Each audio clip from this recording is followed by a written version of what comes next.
खोकरी मुरुड येथे एसटी बसचा मोठा अपघात, 11 जण जखमी. 4 विद्यार्थ्यांना अलिबागमधील सिव्हिल हॉस्पिटलमध्ये करण्यात आले दाखल, तर 7 जणांवर मुरुड ग्रामीण रुग्णालयात उपचार सुरू. रायगड जिल्ह्यातील मुरुड तालुक्यातील खोकरी येथील मुरुड एसटी डेपोतून शुक्रवार दिनांक 23 रोजी सुटलेल्या बसचा अपघात झाला आहे.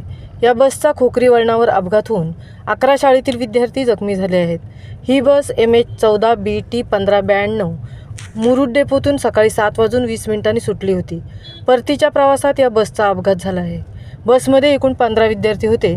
पैकी 4 विद्यार्थ्यांना दुखापत न झाल्याने त्यांना सोडून देण्यात आले, तर उर्वरित 11 विद्यार्थ्यांवर मुरुड ग्रामीण रुग्णालयात उपचार करण्यात येत आहेत. मुरुड आगरदांडा एसटी बस नेहमीप्रमाणे निघाली होती.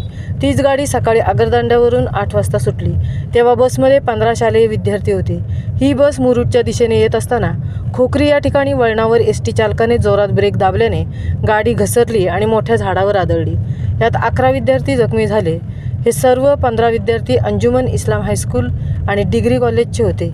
ही माहिती मिळताच मुरुडचे पोलीस निरीक्षक उदय झावरे आणि सहाय्यक पोलीस हवालदार दीपक राऊळ आदींनी येऊन चौकशी सुरू केली.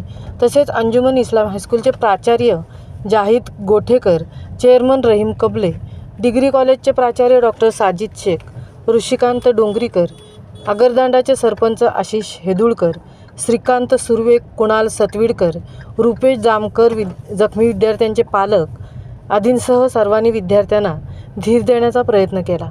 मुरुड ग्रामीण रुग्णालयाचे डॉक्टर प्रफुल्ल धुमाळ यांनी विद्यार्थ्यांची तपासणी, त्यांच्यावर उपचार केले.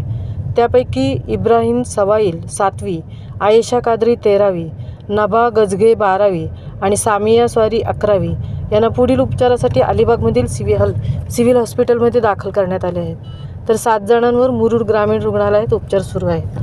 महामुंबईसह जगदीश भोईर, मुरुड.